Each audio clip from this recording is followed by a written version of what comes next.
Hi guys! A day in my life as a student! Today ay day in my life muna tayo. Yan nga pala, dinikitan ko lang nga pala niyan ng mga pang Minecraft. Kasi may binigay nga pala yung lola namin. So yan, ang higpit ng buhok ko.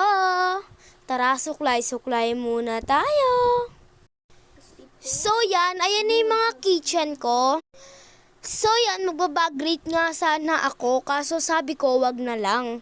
May inaano rin pala ako dyan. May pinipaint din ako dyan. So don't forget na makipag-chismisan. Today, nakikipag-usap ako kay tita kasi kinukwento ko lahat ng ginawa ng anak niya nung siya'y maliit. Siyempre, maliit siya ngayon. 1-year-old nga pala ang baby ni tita. Sinasabi ko nga pala dyan kay tita ang mga pinag-iiyakan niya. Kasi, kwento muna. Nung papasok ako sa school, hinahatak niya yung kwelyo ko at ayaw niyang magpaiwan.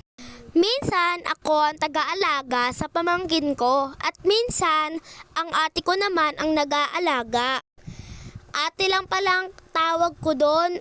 Ano ko lang yon, pinsan ko lang yon. So yan, may pinabasa ko kay tita. Ang aking istorya na nakakaiyak. Mamaya magbi-video ako at dun ko babasahin sa part 2. Ito nga pala ang part 1. So yan, meron nga pala akong pinipaint dyan. So dyan, hindi ko namalayan na nagbibideo ako. So yan, meron pa pala akong isang pamangkin nandito. Mama. Tawag sa akin mama, hindi ako mama, hoy. So yan, pinabantay nga lang pala ang aking pamangkin na isa. Kasi magliligpit lang daw ang tita ko sa taas. Madami daw kasing kalat. Pati nga dito, dapat nilinis mo na. Joke lang, tita. Love you.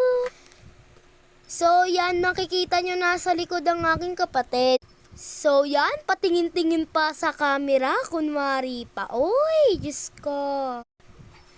So yan, hindi pa tayo tapos magbantay. Hoy, ayoko na. Cheese. Binantayan ko nga lang pala kasi nga, naglilinis nga, paulit-ulit.